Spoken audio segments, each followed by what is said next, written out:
Some storms don't come with thunder, they arrive in silence. Harrison Ford thought it would be just another interview, another polite chat beneath studio lights. But that morning on The View, something shifted. One smirk, one question. And suddenly, he wasn't facing a talk show host. He was facing everything he stood against in Hollywood. What happened next wasn't scripted. It wasn't rehearsed. It was real, and it shook the studio to its core. Before we begin, let us know where you're watching from, and if stories like this speak to you, don't forget to subscribe. What happens when a Hollywood legend walks into a studio, expecting a polite conversation, only to find himself walking straight into an ambush? Well, you're about to find out. The studio lights were already blazing when Harrison Ford stepped onto the set of The View. He wore a dark leather jacket that matched the quiet storm in his eyes, the kind of calm that made people lean in, unsure whether to relax or hold their breath. He moved like a man who'd walked through too many fires to be shaken by stage lighting or forced laughter. As he took his seat, the chair barely creaked beneath him, but the tension in the room shifted, almost as if the walls had leaned in to listen. Across the table sat Joy Behar, grinning like she already knew something the audience didn't. Her cue cards rested in her lap, but Harrison's eyes weren't on her. Not yet. He was looking at the page poking out from the folder in front of her, just barely visible. The title read, "From Grumpy to Obsolete." His gaze lingered there for a beat longer than necessary, then flicked up to meet hers. Nothing in his face changed, but something in the air did. Even the cameras seemed to refocus. In the corner, a young assistant leaned into the producer's ear, whispering too loudly for comfort. He doesn't know about the debate format, they didn't tell him. The producer winced, but it was too late now. The wheels had been set in motion. Joy tapped her pen once against the desk, that signature smirk widening ever so slightly. Harrison sat perfectly still, not bored, not annoyed, just waiting, and that was what made it unsettling. Because when a man like Harrison Ford waits, it's not out of patience, it's out of calculation. The opening music faded. The red light above camera 2 blinked to life. America was watching. And no one on set knew that within minutes, they'd all be holding their breath, not because of what Harrison would say, but because of what he would refuse to ignore. The View was never meant to handle a storm like this, but the storm had just taken a seat. Joy didn't waste a second. The moment the theme music faded and the applause softened, she leaned forward, her smile too wide to be friendly. "Well, look who's here," she began, her voice laced with that familiar edge. Han Solo, Indiana Jones, and now a grumpy old man who still mumbles through interviews. A few scattered chuckles rippled from the audience, unsure whether to laugh or hold back. The other hosts shifted in their chairs, eyes darting nervously between Joy and Ford like children watching a fuse spark toward a firework. Harrison didn't flinch. He didn't smile. He just turned his head slowly, deliberately to face her. His voice was low, measured, unmistakably calm. "I've never played an old man, Joy," he said. "I've just grown up with the audience. Maybe that feels old to you." The words landed without force, but they landed all the same. Somewhere in the back row, a man's laughter caught in his throat. The silence after Ford's reply wasn't just awkward. It was loaded, tense.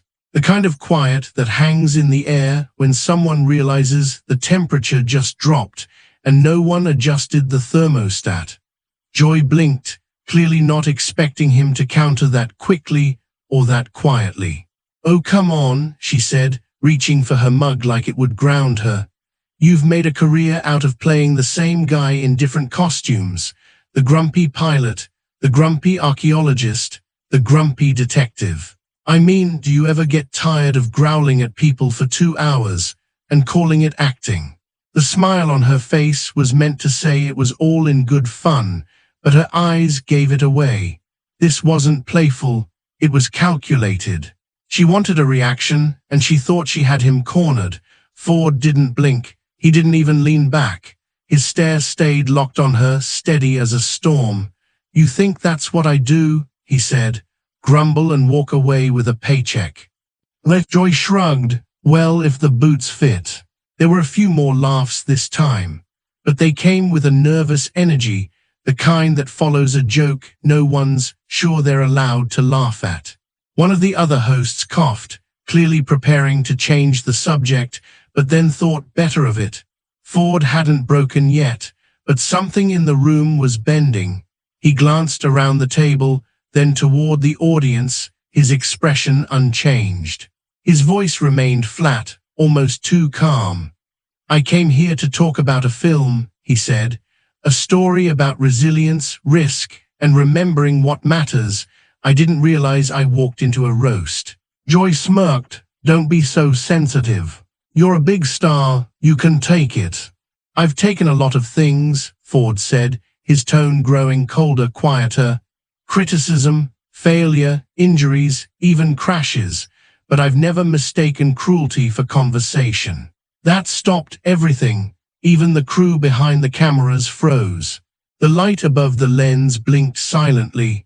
Joy leaned back, the smile still on her face, but it didn't reach her eyes anymore. And Harrison sat there, not angry, not rattled, just still. Like a man who had learned a long time ago that silence was often louder than shouting. He wasn't flustered. He wasn't playing defense. He was watching, waiting, and whatever he was waiting for, everyone in that studio just realized they weren't ready. Joy wasn't finished, not even close. She leaned in again, her voice a little sharper now, the humor in her tone thinner, more brittle. "Some say you've been hiding out in the woods for years. That you're more afraid of social media than you are of box office flops." She laughed softly at her own line, but this time, not a single person joined her. Harrison didn't react right away. He sat still for a moment, hands folded loosely on the table in front of him. When he finally spoke, his voice had dropped an octave, low, measured, the kind of voice that quiets a room without asking. "I live in Wyoming," he said. "Not to hide, Joy. I live there because there are people who need help where no one else can reach them." He paused, letting the silence speak before he did again. "I fly a helicopter out there, search and rescue, real work. No costumes, no cameras, just broken legs and lost hikers and weather that doesn't care what movies you made." Joy shifted slightly, caught off guard. One of the co-hosts gave a quick glance toward the control room, as if asking whether someone should cut to commercial. But the red light above the camera stayed on, and so did Harrison. "I didn't learn to fly to escape attention," he continued. "I learned because sometimes there's no time to wait for someone else to show up. Because a little girl went missing once in the Tetons. Her parents were panicking, no one could get to her. The studio was frozen now. I found her, alone in a gully, hypothermic, scared, bleeding from a fall. I landed where they said it couldn't be done, carried her out, and handed her to her mother. That was the only reward I needed." Joy opened her mouth, but no sound came out. Harrison wasn't done. "You see, I don't play heroes for applause. I've done the real thing. No director, no script, just me and a battered rotor blade against the wind." He looked at her then, not with anger but something heavier, disappointment. Like a teacher looking at a student who chose mockery over meaning. "And you call that hiding?" A woman in the front row wiped at her eyes. Someone near the stage had stopped taking notes. The control room was silent, except for the faint hum of live broadcast equipment doing its job, capturing every breathless second. Joy tried to regain footing. "Well, that's very noble," she said, her voice faltering slightly. "But let's not pretend flying helicopters makes you untouchable to criticism." "I don't mind criticism," Harrison said. "I've earned it, I've survived it. What I mind is ignorance wrapped in sarcasm. I mind when people tear others down just to fill airtime." The words hung in the air, solid and undeniable. Joy looked around the table, but no one would meet her eyes. Ford turned slightly in his chair, addressing not just the panel, but the audience beyond the cameras. I came here to share a film, a piece of work I believe in, and instead, I walked into a performance I didn't audition for. A character assassination disguised as journalism. He leaned back just a fraction, but it was enough. For the first time since the show began, Joy had nothing clever to say. And the audience, those watching in silence, in person or at home, began to see the shape of something else forming behind the smirks and hot lights. It looked a lot like truth, and it sounded like a man who didn't need to shout to be heard. Harrison sat still for a moment longer, then slowly turned to face Joy fully, folding his hands in front of him like a man preparing to deliver a truth no one asked for, but everyone needed. "You mock me for playing familiar roles," he said, voice steady, eyes locked onto hers. "But every time I step onto a set, I ask myself one question: what will the audience feel? Not what they'll think about me. Not whether the critics will cheer, but what someone in the dark, sitting alone, carrying something heavy, will feel when the credits roll." Joy scoffed. It was sharp, dismissive, the sound of someone clinging to control. "Oh, please," she said. "People don't want another fantasy. They want honesty. They want the truth." Ford didn't blink. He leaned in just slightly. "Truth," he said quietly. "Then let's talk about that." His voice didn't rise. It dropped. And somehow that made it hit harder. "You call this truth? You set traps disguised as questions. You push people into corners, not to learn who they are, but to provoke, to stir drama. You pretend it's journalism, but it's theater. Bad theater." Joy sat straighter, her smile thinning. "Excuse me, I'm doing my job. People watch this show because we ask what others won't." "No," Ford replied. "They watch because it's a car crash. Because you've trained them to expect wreckage. You don't uncover truth, Joy. You manufacture spectacle. And somewhere along the way, you convinced yourself they were the same thing." The audience was still. So still, you could hear the hum of the lights. Joy's hands fidgeted on the table. She looked toward the other hosts, but they were motionless, caught between fear and fascination. One of them had dropped her pen without noticing.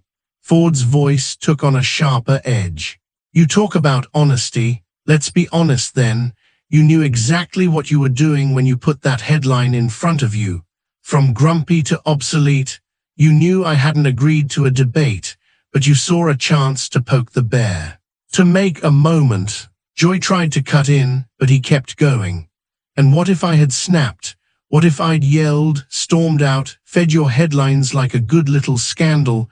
Would that be enough for you? Another viral clip, another cheap laugh over someone else's dignity." A low murmur rippled through the crowd. "I didn't come here to fight," Ford said. "I came here because I care about the work. Because even after 50 years, I still believe that stories can change people, can comfort them, challenge them, remind them they're not alone." He looked toward the audience now. "But you," he said, motioning gently toward Joy, "you take those stories, those fragile, hopeful things, and twist them into weapons. You turn people into punchlines."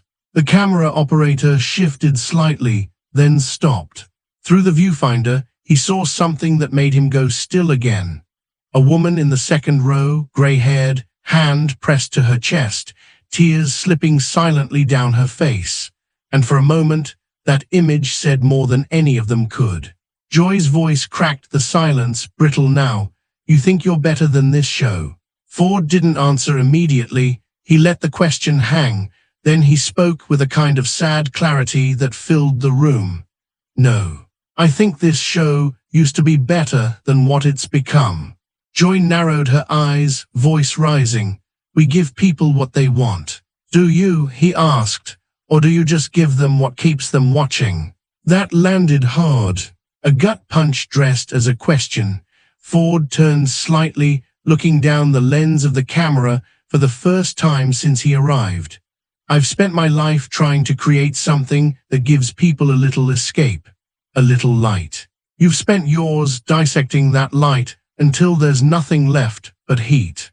No one laughed, no one clapped. The studio was silent, and in that silence the truth didn't just hang in the air, it echoed. Joy's voice cut through the silence like a snapped wire. You're just a washed-up movie star clinging to old fame. The words hit the studio like a slap across the face. A collective inhale swept through the audience. One of the co-hosts flinched. Another stared down at her lap, suddenly finding the surface of the table deeply interesting. Harrison didn't answer, not at first. He rose slowly, the motion deliberate, and for a second it looked like the air around him had thickened. The overhead lights caught the side of his face, creased, weathered still. He didn't glare, he didn't smirk. He just stood there, framed by silence and resolve. "Washed up," he said softly, the words hanging like smoke. "You want to talk about that?" Joy opened her mouth, but nothing came out. "I was 52 when I learned to fly," Ford continued, voice low, words clear. "Not for fun, not to impress anyone. I learned because I knew someday someone would be stranded on a cliff or lost in the snow, and the difference between life and death might be whether or not I could reach them." He reached into his coat pocket and pulled out a small, worn photograph. He placed it on the table, sliding it slowly toward Joy. The camera zoomed in instinctively, catching it in full view. Harrison Ford, kneeling beside a young girl, her ankle in a splint, her cheeks streaked with dirt and tears. The background was dense pine forest. The light was fading. There were no red carpets, no makeup trailers. Just a helicopter, a child, and a man in his 60s doing what had to be done. No reporters were there, he said. No headlines, no spotlight, just a kid who needed help. The image did something to the room. The audience didn't gasp. They didn't clap. They just stopped breathing for a moment. Joy stared at the photo, then up at him, then back again. "I don't do this," he said, motioning toward the stage, the lights, the waiting crew, "because I need the attention. I don't sit in this chair because I'm desperate to stay relevant.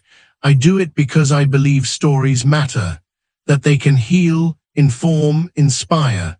But when I'm not telling stories, I live one, I act when no one is watching." Joy's hands were clenched now, resting tensely on the desk. "You want to know what I've done lately?" he asked, stepping closer.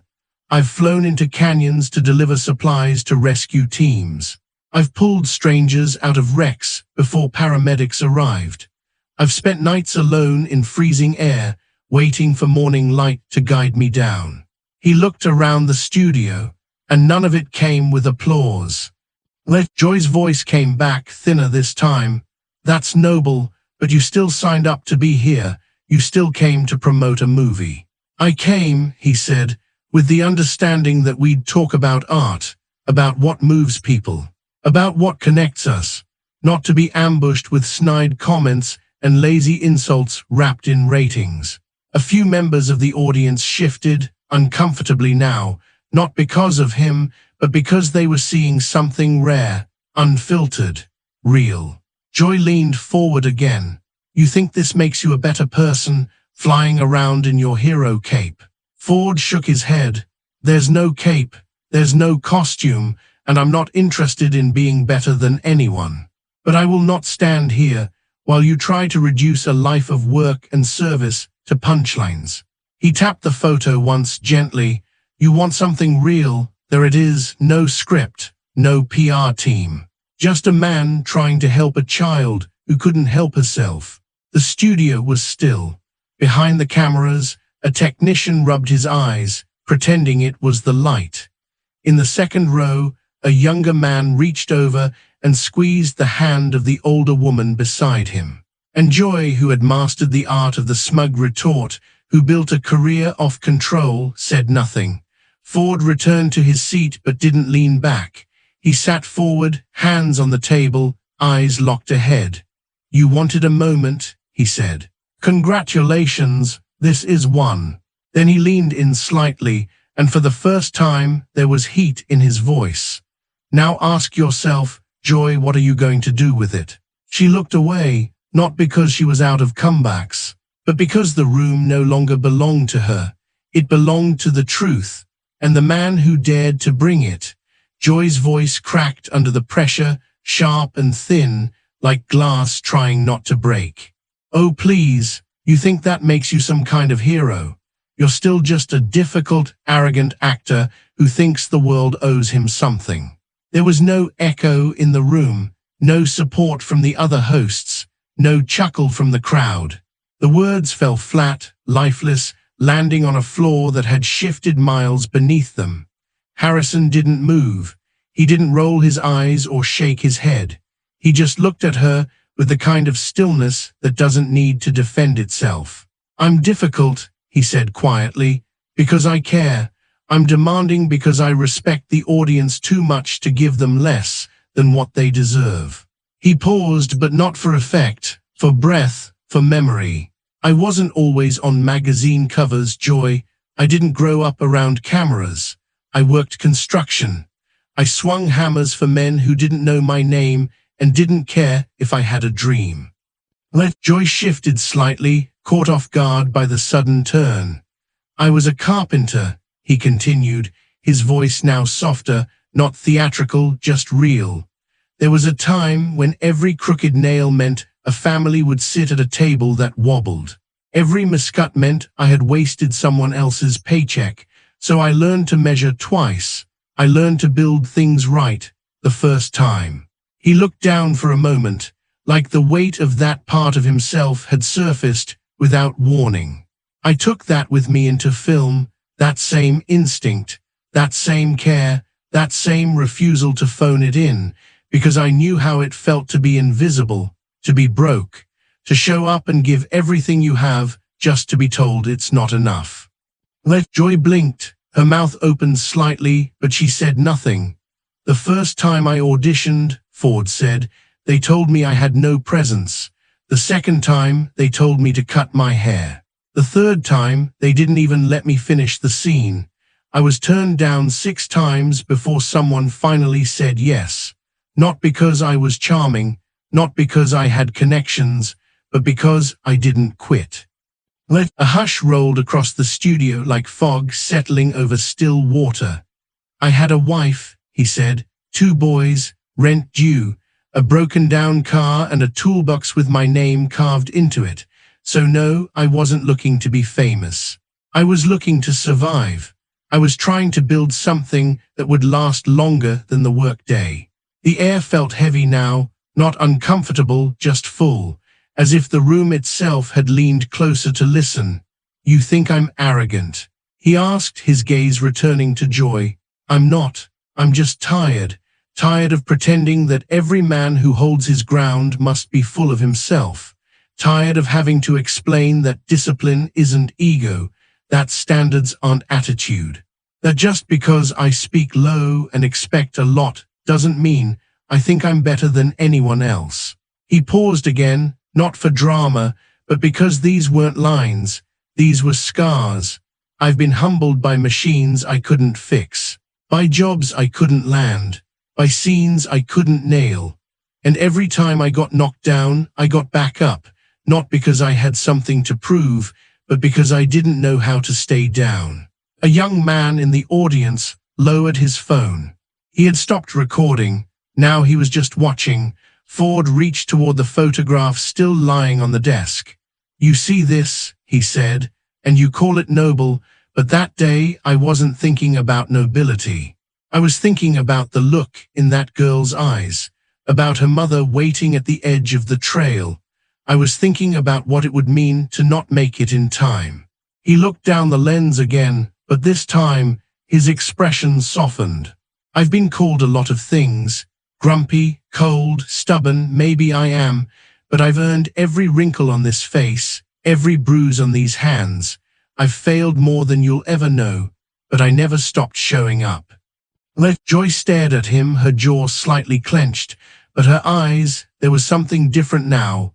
Not fear, not defeat, something closer to recognition, maybe even respect, though she'd never admit it. Ford gave her a small nod. Not one of victory, one of understanding. Don't confuse stillness with emptiness, Joy, he said. Some of us have just learned how to carry things quietly. The audience didn't cheer. They didn't need to. Because in that moment, the man sitting at the table wasn't a celebrity. He was a carpenter again, and the only thing he was building now was the truth. Joy's voice cracked across the set like a whip, shrill and desperate. You don't get to walk away from me, Harrison, not while I'm still talking. He stopped mid-step, his back still to her, hands loose at his sides. For a moment, it looked like he might just keep walking. But then he turned, slow and steady, and the light caught his face again. Not angry, not triumphant. Just still and impossibly calm. I'm not walking away from you, Joy, he said, voice low and even. I'm walking away from what this has become. Joy's mouth opened, but he didn't give her time to fill the silence. I'm walking away from the kind of television that confuses cruelty with honesty, that rewards mockery, that treats dignity like it's disposable. He scanned the studio, letting his eyes rest briefly on the audience, on the hosts frozen in place, on the blinking red light of the camera.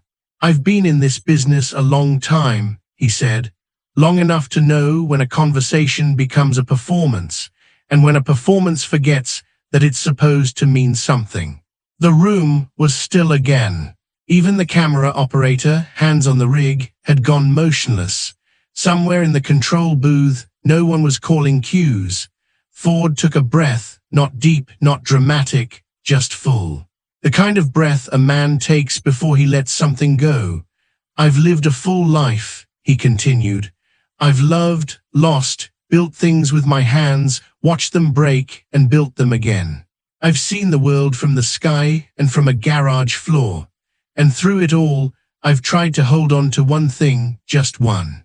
He looked back at Joy, and this time there was something almost mournful in his eyes. Decency. He turned again slowly, taking a step toward the edge of the stage.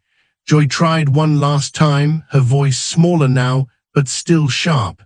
You think you're better than everyone else. That's what this is really about. Ford didn't stop this time, but he spoke, one hand at his side, the other brushing lightly against the photo still sitting on the desk. No, he said, I think we're supposed to be better, all of us. Another step. The lights above seemed to dim, though they hadn't changed. A crew member to the side lowered his headset and just stared. And then Ford paused one last time near the exit. He looked back, not at the panel, not at the cameras, but directly at the audience. If I'm guilty of anything, he said quietly, it's holding on to a little compassion in a world that keeps trying to burn it out of me. He let that hang for a beat. And if that makes me weak in your eyes, Joy, then I'm sorry I wasn't cold enough for you. He walked off stage, his footsteps measured, fading into the backstage dark. The audience didn't move. The cameras didn't follow. For a full 10 seconds, no one said a word. Joy sat there, hand resting near the edge of the desk, face stiff, eyes forward, like someone who had just realized the conversation had ended long before she was ready for it to. One of the producers finally stood up behind the glass, signaling for commercial, but the camera operator didn't budge. He simply turned his lens away, slowly, almost reverently, then rested it down like someone placing a flag at half-mast. In that quiet, the studio no longer felt like a set. It felt like a church. And somewhere beyond the lights, a man who had flown rescue missions, carved furniture, and carried both stories and strangers through storms, disappeared behind a curtain, leaving only truth in his place. If you enjoyed this story, let us know in the comments. And don't forget to like, share, and subscribe for more inspiring stories.